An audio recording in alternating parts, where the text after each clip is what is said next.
Hello, everybody, and welcome to this afternoon's webinar on Flowing Towards Excellence, Promoting Engagement and Wellbeing in Secondary Schools. Thank you so much for joining us. I can see everybody joining and saying hello in the chat, and it's lovely to have you all here and to see where you're from. My name's Tracy. I'm from Brainwaves, and I'm going to be your host this afternoon. This is the third in our series of webinars exploring each letter within the PERMA framework that underpins positive psychology. And if you have forgotten, or if you're first time to the webinar, PERMA, the acronym is positive emotions, engagement, relationships, meaning, and accomplishments. And so today we're focusing on the E for engagement, and specifically the concept of flow and how we can incorporate flow engagement within schools for better student and maybe teacher well-being. First off, we're delighted to welcome back Professor Ilona Boniwell, who is a world-leading academic and consultant in the field of positive psychology and flow. Ilona is currently Professor of Positive Psychology and Coaching Psychology at the University of East London. She's just royalty in terms of the positive psychology network throughout Europe, and we're just talking to her about how busy she is with traveling to all over the world in terms of the consultancy on positive psychology. So it's amazing to have her today. Thank you, Ilona. It's lovely to speak with you. Okay, there we go. I was here all along, in fact. So there we go. Thank you, Ilona. Sorry about that. That's no problem. So it's a pleasure to be here today. So thank you very much for introducing the topic. Thank you very much for looking into flow, and it's really great to contribute. Fabulous. Thank you. We're also very pleased to welcome to our discussion Rachel Hart. Rachel is head of PSHE at the Lady Eleanor Hollis School in London, and she has a postgraduate diploma in adolescent and family mental health from the Tavistock Clinic. She's also a member of the, hope I'm getting this right now, Rachel, after what you just told me, the Coalition for Youth Mental Health in Schools.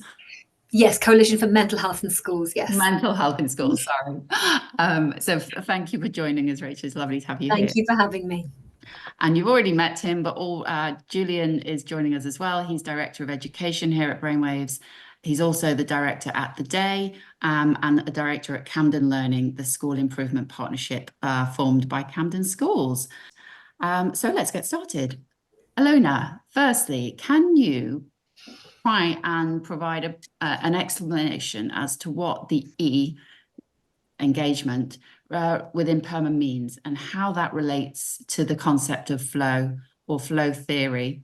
So engagement is a really important notion in psychology in general, and positive psychology in particular, of course. And really this reflects our sort of overall level of motivation, engagement, implication in an activity.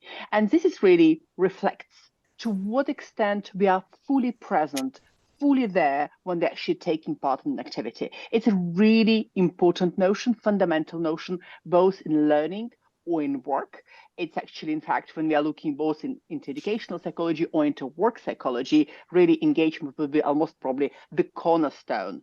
And of course, there are some differences between the concepts of engagement and well-being, but I'll stop myself here. I will not go further. And so you might wonder how it relates to flow. So first of all, I just have to be very clear. Whenever you hear the notions of engagement, of motivation, of flow, fundamentally, we're kind of talking about something pretty similar. In fact, it's kind of all going in the same direction. These are all different motivational descriptors, fundamentally.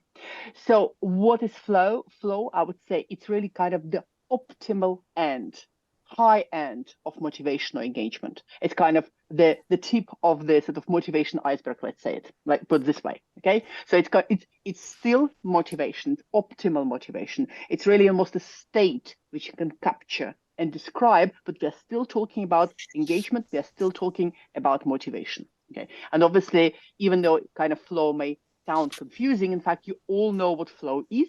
You all have experienced flow in your lives, and you all would have seen children experiencing flow. So kind of more specifically looking into this experience of flow, how does it look like? So we always talk about this kind of flow and optimal experience of being fully involved in a given activity. And basically how it looks like is when you are, let's say, for example, preparing for a lesson, for example, as a teacher, and you suddenly find it's actually midnight, and you thought it was 9 p.m., chances you're in flow, right? Or if you have just run a great lesson, and again, somehow it went by in 5 minutes, chances you're in flow. So when we are fully engaged, immersed in an activity, basically, time usually kind of flows by, usually much faster than kind of we think it would. It's a very satisfactory experience, but it's a satisfactory experience a little bit different. So in a sense, we are not just there kind of saying, oh, I'm really, really enjoying it. I am really enjoying it, but I'm kind of so into this experience that I'm not almost even aware at that moment in time that I'm enjoying it. So the awareness of the enjoyment almost comes later. So it's being really fully engaged, fully involved, fully into something. And it actually can come in different shapes and forms. Some of us find flow when we are gardening or cooking. It's actually a pretty frequent experience of flow. Many of us find flow at work. In fact, flow usually is actually found is in either a serious activity, kind of serious leisure type of activity, or really a professional activity. And in fact, children very often, I mean, most of the time children find flow when they're playing, and they're talking sort of immediate child play when they're 2 or 3 years old, or we're also talking about experiences such as computer gaming, for example, for teenagers. And we can actually come back to that point a little bit later. But outside of this kind of serious, intense leisure, we also would find flow very much related to the world of work, to the world of study. And what's really important to point out, and I'll stop here, that when it comes to the world of study, we can capture specific conditions under which flow occurs. And fundamentally, what we are looking for, we are looking into conditions which combine high challenge and high skill. So it's something which is relatively difficult, but at the same time requires kind of skill to match that difficulty. And when these two conditions are reunited, this is where the flow state occurs. So does it make sense? Yeah, absolutely. Does anybody want to chip in at this point and add any things on that? No, we're okay. So how does that contribute then to your well-being? I get the state that you're in, but why is that so important to your well-being? Okay. So I would say when they're talking about well-being, engagement overall and well-being, sometimes we kind of can represent it as kind of two axes. So well-being is a more passive state of pleasure, satisfaction, positive emotion, and engagement is a more active state, activation state. And fundamentally, we need both. So if you want to be fully flourishing and fully well, we actually want to be fully engaged, and we also want to be well. So one contributes to another in both directions. So when you're kind of looking into research, you would find that actually well-being does contribute to engagement. Engagement contributes to well-being, but we can, by separating also the two of them fundamentally, we can also see to what extent both are important for overall flourishing and a flourishing personality. Okay. So in terms of young people that we're working with at the moment, what would be the benefits of flow for them in terms of their learning and motivation? Yeah, huge. Absolutely huge. Basically, when you're, can give you one definition of flow, and hopefully, again, it would make sense. Flow is a low energy solution to high energy problem. Okay. Low energy solution to a high energy problem. It's actually one of my definitions. I did run it by past Csikszentmihalyi directly, and he agreed with me. So it was officially rubber stamped and approved. So when we're in flow, we are very productive. We're actually performing very highly. And it doesn't cost us that much. It's actually, imagine a flowing river, you know? It's just much easier to go with the current rather than against the current. So we are going with the current when we're in flow, and we're actually progressing much faster, much better, in a much more enjoyable fashion at the same time. So it's actually a great state to be in. So when they're learning, when they're exploring, when they're creating, when they're playing with ideas, and when they're in flow with this, actually we find ourselves in flow, it's a brilliant place to be in. We want to be learning. We are enjoying the learning process. So it very much contributes to the overall performance, And it very much contributes basically to progressing towards our goals in a faster manner. Sorry, I just went on. I'm scribbling notes here, everybody. I'm finding this fascinating. Thank you, Alona. Rachel, is flow something that you think you can see within a school environment? Is it something that you think that schools can try and promote within their own ethos? I think it's certainly something that schools should aspire to. I think that all practitioners should be aspiring to that sweet spot, shouldn't they, where their students are presented with a challenging activity for which their skills are just sufficient, and that the lesson has got a clear goal with immediate feedback. And I think that if the teacher can create a psychologically safe space for that student, then that student can reach a point where there is a lack of self-awareness. And that's, of course, much harder in the teenage years. And then we're going to come on and talk about that later, where they are absorbed in an activity that they feel they have that's challenging, but they have the skills to master. And I think that that's a complex place to get to, because clearly that's a gold standard of teaching. Yeah. And clearly to achieve that, there has to be buy-in from the student. The student has to be self-aware enough to understand what their needs are and what the challenges are going to be that they're going to face, to be able to articulate that those needs are met. And I think that this is very much an argument for bringing what we call well-being passports into schools, where students are encouraged to disclose to the teacher of a particular subject the things that they feel would help them in a lesson to achieve their best. So it's understanding their needs. And I think that the teacher has a huge role to play in terms of the immediate feedback that needs to be given, the clear goal of the lesson, the immediate feedback. I think the teacher has a really important role to play in terms of the language that they use in that classroom space. It needs to be encouraging.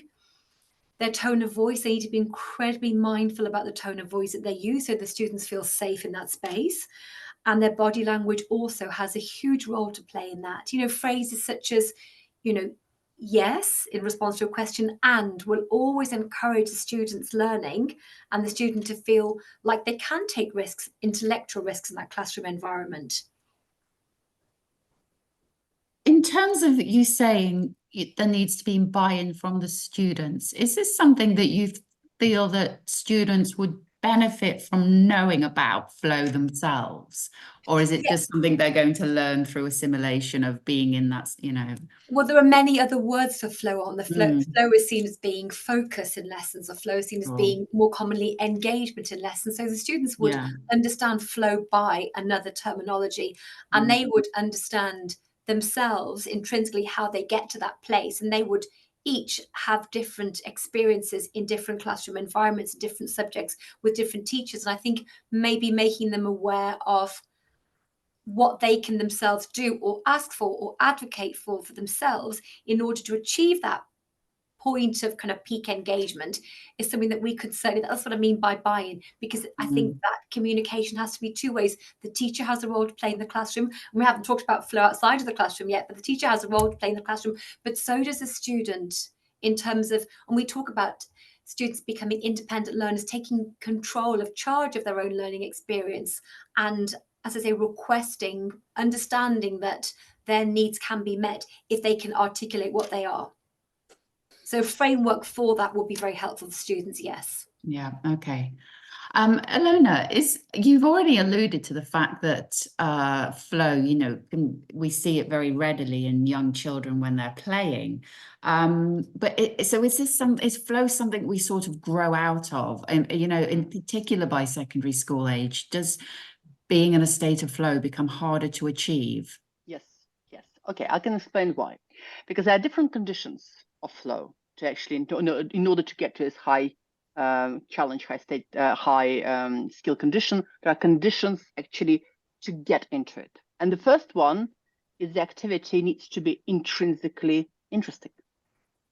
So, nobody forces 2-year-olds to play or 3-year-olds to play. So that's one of the reasons we actually grow out of it. It's not that we grow out of it, is that we start studying in order to get good grades in order to eventually get into the right university. And once you're doing something in order to get somewhere, that's not intrinsically interesting or motivating. So that's the first condition. It's actually this intrinsic interest. Then you have further conditions. The tasks need to have very clear goals. And again, when you're playing, the goal is very clear. You know, I don't know, you're building a tower, it's very clear you're building a tower. So you're playing a computer game, you know exactly where you're getting to. What is a bit more difficult once you progress through primary and then secondary schools, in fact, goals become a bit more confusing. And because we have lots of different levels of capacities and abilities in the classroom, for some of them, goals are absolutely obvious. And for some of them, for some other students, goals are actually confusing and not that clear. But that's a second condition. And what's also very important is that when engaged in a task, the task needs to provide immediate feedback. So there you go, you're building a tower, and when it breaks down and falls down, you can see it didn't work. So you have this immediate feedback. When you're playing a computer game, you know, you're kind of running somewhere and then eventually you fall and you die. Okay, that's very clear. You succeed, you don't succeed. What's happening again in the classroom? We complete this wonderful assignment and we're waiting for 2 weeks to hear back about our grades. So the feedback is not exactly immediate, right? So these are the conditions, some of the conditions for flow, which is more difficult to obtain as we progress through studies. And perhaps another really important one, because we're talking about this balance again between the task, the challenge, the level of difficulty, and personal skills and capacities. And again, the balance is quite individual. So the balance is not the same for the whole classroom. So for somebody this is difficult, for somebody this is too hard, for somebody it's anxiety provoking, for somebody else it's extremely simple. Somebody has a really high skill, somebody is kind of somewhere in the middle, and somebody is kind of just scratching the surface. So the difficulty of being a teacher fundamentally in creating flow in the classroom is this kind of ability to get to this kind of sweet spot for the whole classroom. It's hard. That's why it's so difficult to create flow in the classroom fundamentally, because students in front of you have different capacity levels. Ilona, can I ask you something? Do you see for some children, it seems to me, some young people, particularly in transition from primary to secondary school, actually rediscovering what engagement is like at all in any activity is a process. So it's in primary schools, I think there are lots of ways in which there are lots of mechanisms in which that can happen as a group, and you're with a group, very stable group of people. And, you know, we've all seen the miracle of the nursery school teacher getting a whole class of people to go to sleep when you can't get one to go to sleep at home, you know, or to rest. And when I was one of the secondary schools in Camden I was the governor of, we had a period when we had a lot of new children coming into the school who were really struggling with engagement with education at all, you know, and absolutely. And one of the year team heads developed a lunchtime activity for a group of 9 or 10 young children who were in that situation, which was actually around just learning about bikes, because there was a sort of a bit of a cultural thing going on about bikes at school at that time. So they did essentially, it was real kind of, you know, Zen and the art of motorcycle maintenance. It was Zen and the art of bike maintenance. But these kids really found engagement in that. Yeah. And for many of them, I would say most of them, that became a route back into learning to concentrate on other things as well. Absolutely. I completely agree with your point. Yes, it's actually extremely important to see to what extent students are engaged and create those engagement and flow activities. Extremely important. In fact, it's really as simple as that. When we are looking at our students and we see very high engagement level, this is where we know that they're learning. Yeah. So absolutely agree with you. And again, in order to create this engaging activities overall, so what are we looking at? So we are looking first of all at something that's interesting, okay? Something that is genuinely interesting, something you want to be learning. And actually, yes, most students will be probably more interested in learning about bikes nowadays, unfortunately, than a lot of other things we're teaching to them, unfortunately, okay? So interesting is really, really important. Interest, yes. What's really important as well, if we want to create this engagement climate, is to provide choice of activities. So this is kind of really going to the basics of motivation. So one of the cornerstones is really levels of autonomy. Autonomy, choice, it's extremely, extremely, extremely important. Yes, very important. What's also very important is to provide something where we can see our skills going up. So our competence levels basically going up, climbing up. So again, one of the fundamental motivation engagement conditions. So we're talking interest, we're talking autonomy, we're talking competence, and really seeing our competence levels growing. So you're talking rather than the motorbike maintenance here would be, you can see you are getting better, you are really learning. So it's actually something visible for you. Absolutely. And of course, what we also need to put into the story and kind of into this magic pot is relatedness. So working together, working in small groups. We can also use gamification principles when they're applying to group work. So what we know, for example, from gamification literature is that when we are working together, but also in competition, so it's both collaboration and competition that actually provide most optimal conditions for motivation. So working in small groups, competing with the other groups, for example, it's a great mechanism as well. So again, we'll be contributing to engagement very, very strongly. And just to give you some ideas, in case you don't want to bring the whole lot of bikes into the classroom, which might be a good idea, in fact, in itself. For example, one way I used to very often demonstrate flow. So when I'm teaching our students about flow, for example, how would I demonstrate it? It's kind of tricky. You could say, oh, think of the time you were, but that's not very flow-like, right? One kind of shortcut to demonstrating flow, bring a bunch of Lego in a classroom. You'll usually always find Lego, either in your own cupboard, from your own kids, or get your students to bring Lego and do a little bit of Lego series play. You probably have come across Lego series play exercises, basically Lego as a methodology to learn about any type of subject, but the actual methodology in itself is pretty precise, really interesting, and almost always 100% flow producing. So starting as simple as getting a little Lego bag, yeah, this is some of my Lego series bag kits, for example, and getting students to construct a tower in 2 minutes that stands without falling down, and then having a bit of competition, which one is the tallest tower. Then going next and saying, okay, now construct a little vehicle from the same little amount of Lego. And now change this little vehicle into something that tells a story about yourself or what you really, really like. Or change this little vehicle into something that tells a story about your favorite school subject or your favorite discovery.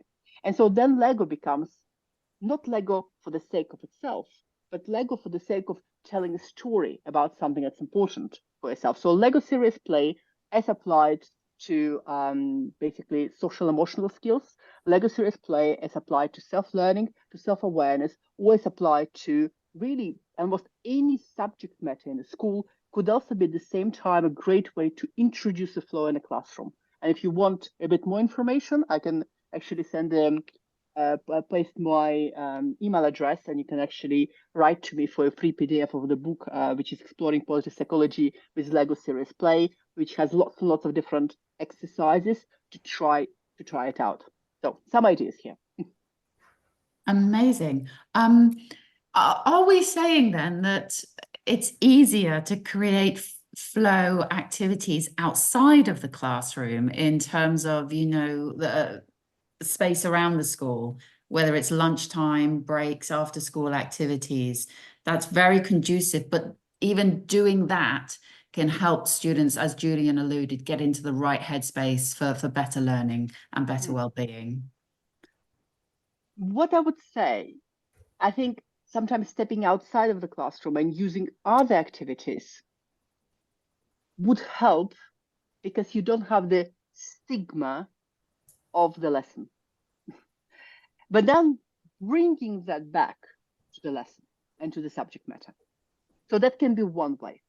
Or another way, of course, it can be fully focusing on lesson, but in such a way that is a bit different. That's a bit interesting. That's a bit exciting. That's kind of a little bit upside down. That challenges how we usually look at it.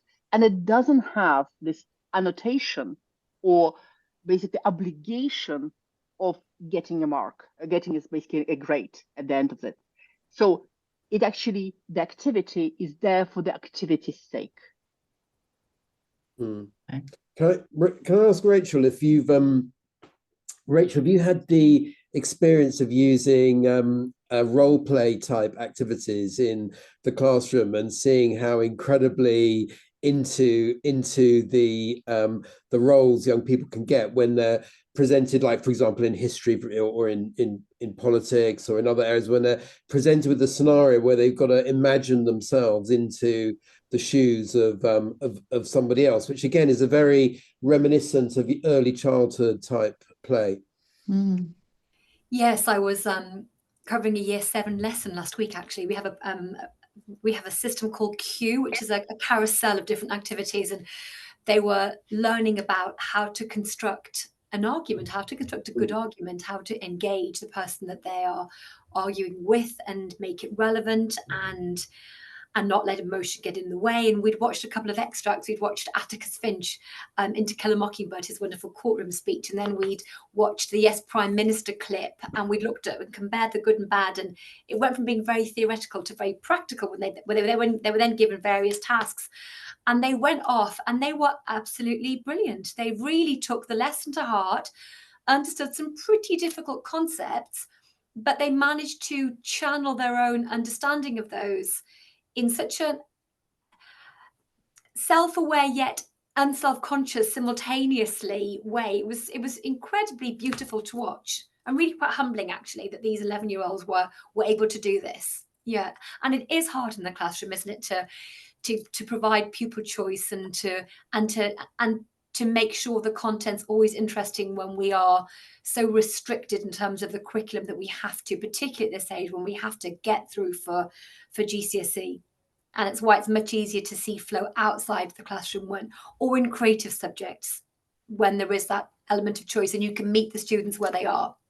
It's hard to meet them where they are when you have to get through a lot of content that is intrinsically pretty dull quite a lot of the time at GCSE level.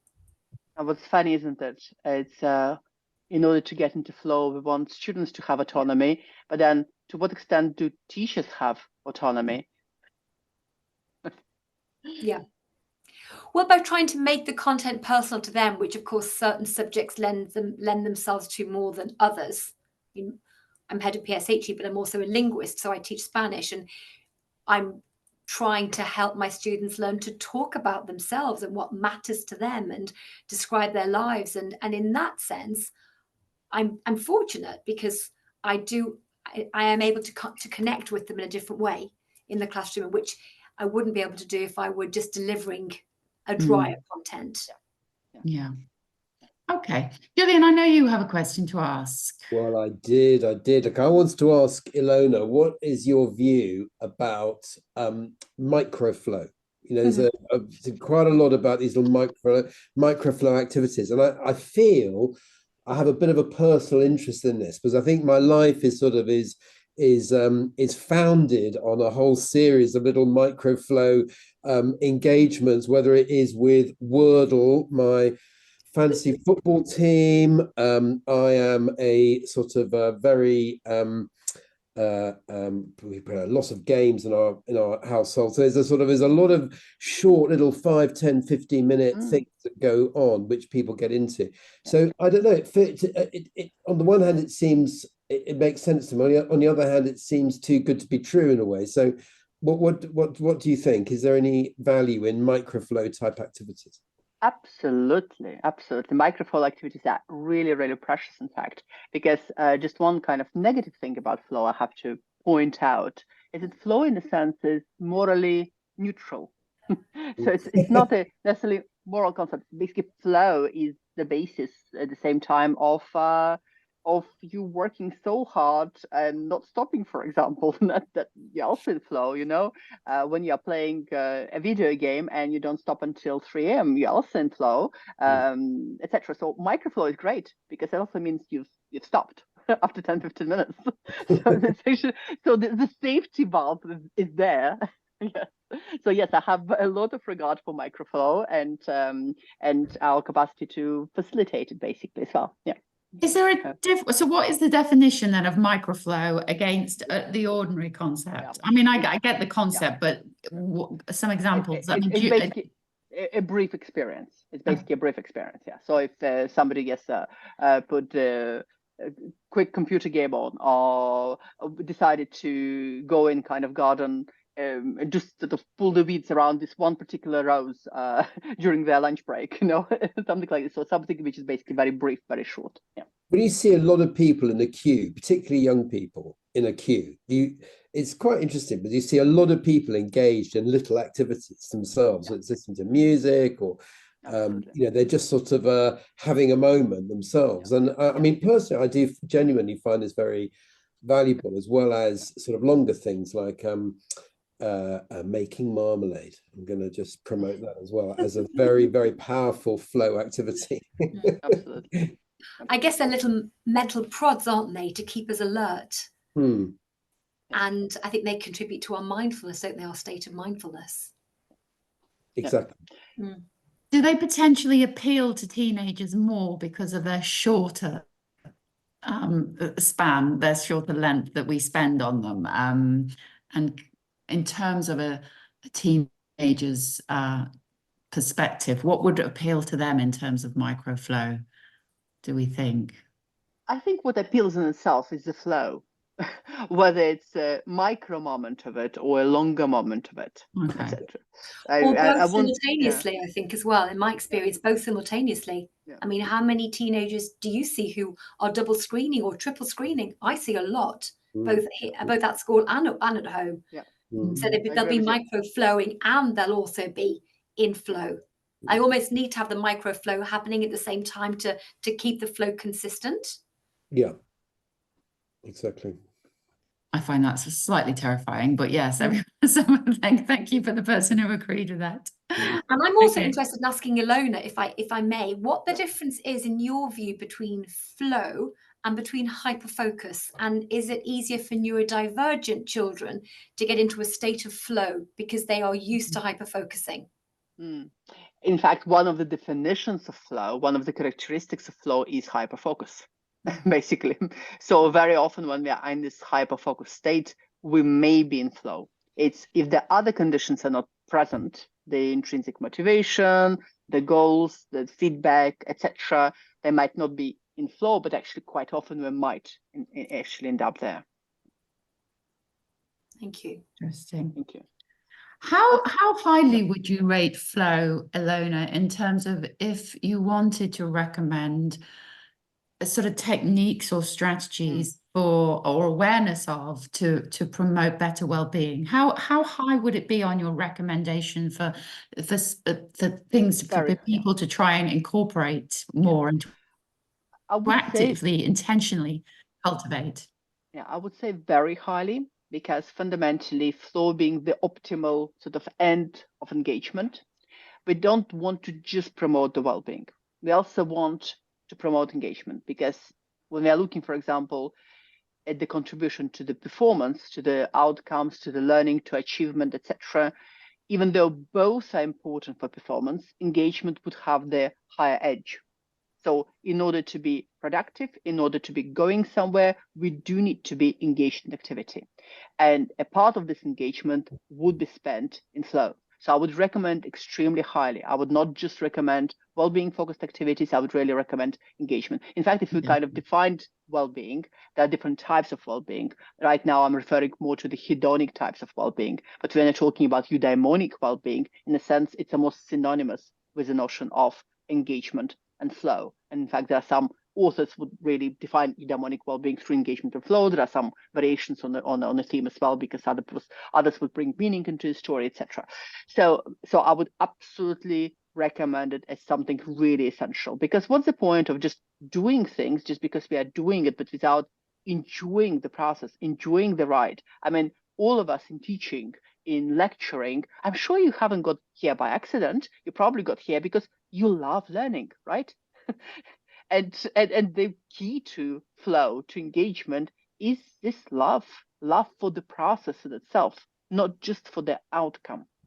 I think that's absolutely right. The other thing I was going to add is that you said right at the beginning, Tracy, that we all experience flow activities, and so do the young people in our schools. They experience flow activities, but it's not necessarily labeled as such. And I think actually helping to make people aware of when they've had that experience is really valuable, because that is linked to things like developing a growth mindset as well. And because if you see a child kicking a football against a wall for literally hours, and they are experiencing that, the thing that Ilona talked about of the balancing of challenge and skill. So as their skill improves and they can increase the challenge level, they are moving forward in a state that enables them to actually discover what improvement means and what growth means. And that's a very powerful skill at school, to understand that actually improvement is possible. So I think even the same goes with the Lego example as well. All of these things can be used to demonstrate that actually you can achieve, even though you may feel that you are low down in your achievement currently, you can achieve. And if they can isolate that feeling, Julian, and they can begin to, again, articulate what they need to get into that state, this then brings you back to the idea of the pupil passport, the wellbeing passport. They can actively advocate for that in a classroom setting, and they are then in control of their learning to an extent. And understand what triggers that for them. Yeah, absolutely. There was an interesting question from Rachel in the chat about do we have any examples of achieving flow in a task which isn't enjoyable? And I guess that's the holy grail, really, isn't it? That's, how can you use that to overcome barriers to learning? I don't know if anybody has any thoughts. It's a very tricky question. It's a good question. It's actually, when we work on creating flow, that's what I would usually work on. In fact, is pick up a task that you really don't find interesting. I mean, okay, pick, like if you don't like doing taxes, for example, if you don't like doing housework, pick up a kind of one of those like paperwork or anything, pick up a task you don't like, okay? And then try to think how to make it into a flow experience. And what would you do? So basically one way is to increase the challenge. Increase the challenge can be, for example, I want to do this task, but in probably kind of half of the time available, okay? And so this task becomes challenging. So you can actually get into flow this way, right? You might want to kind of turn it around and make it something slightly different. So you're not just tidying up, but at the same time you're tidying up, for example, in dancing and things like this. So you can get into flow, for example. You can think of how to bring your strengths into it, because basically when we are using strengths, our sort of natural strengths, natural capacities, like best of ourselves, basically, we are much more likely to get into flow. So pick up one of your top strengths. I don't know, let's say leadership or gratitude or sort of wisdom, etc., and think, okay, how can I use this strength now in this task? Because by figuring out how you can bring it into a task, again, you're much more likely to make it into flow experience. So it's actually really kind of interesting exercise. Sometimes I would just draw the flow diagram and I would get people saying, okay, where are you on the challenge and skill right now? Okay, here we are. You are somewhere very, very low on the challenge and very high on the skill. So which means you're bored to death, basically. Okay, now if you can just bring it up by 2 little squares, so kind of we can really draw a matrix, basically, bring up by 2 little squares to make it more challenging, or 3 little squares to make it more challenging. What does it mean? How can you make it more challenging for yourself? Okay, and sort of think from that point on. And also, how can you adapt your surroundings? How do you need to feel in terms of your surroundings to optimize your chances of getting that task that you don't want to do done? Yeah. Amazing. I think that's brilliant. Thank you so much, Ilona. That's going to help all of us, I think. Yeah, really helpful. Okay, I've just seen a very quick question in there. I know it's 5 o'clock, so I'm going to see. Oh gosh, it's a long question. Would you agree that our current systemic design of education is counterintuitive to creating engagement flow? I think we've answered that already, haven't we? I think It's a we quick answer, all yes. agree with that, unfortunately, Andrew. Yes. So I guess the challenge is to maximize student autonomy in the learning where it is possible. Yes, sorry, if anybody else has anything to add on to that question, please do. Yeah. 3 tips. Project-based learning. Yeah. As much autonomy as possible, as much feedback as possible, including peer feedback. So lots and lots of feedback, immediate feedback, feedback that's not related to grades, but actually related to the project, to the process itself, very much. Bringing serious gamification ideas. A little challenge for you. I hate video games personally. I don't know about you. There is a reason I'm using them, because I think we can learn so much from video games in order to improve education. And I'm not suggesting bringing video games into education. I'm suggesting going and really learning from the video games, because these are the best flow experiences, and bringing the ideas from that process back into education. So that's kind of a little challenge, a little bit maybe out of the box. But we can learn enormously from there, from creating fantastic universes, from using metaphors, from creating curiosity and discovery, from using challenges, from having this personalized adjustments and feedback, from using choice, from etc. We can learn enormously to really enhance how we live and breathe education. Amazing. I think we're going to leave it there for today. Thank you so much, everybody. I'm going to ask Chloe just to launch the final poll whilst I say thank you so much to our panelists for their amazing insights and contributions today. I think it's been a very positive conversation. I've learned a lot. I hope you have too. So thank you, everybody.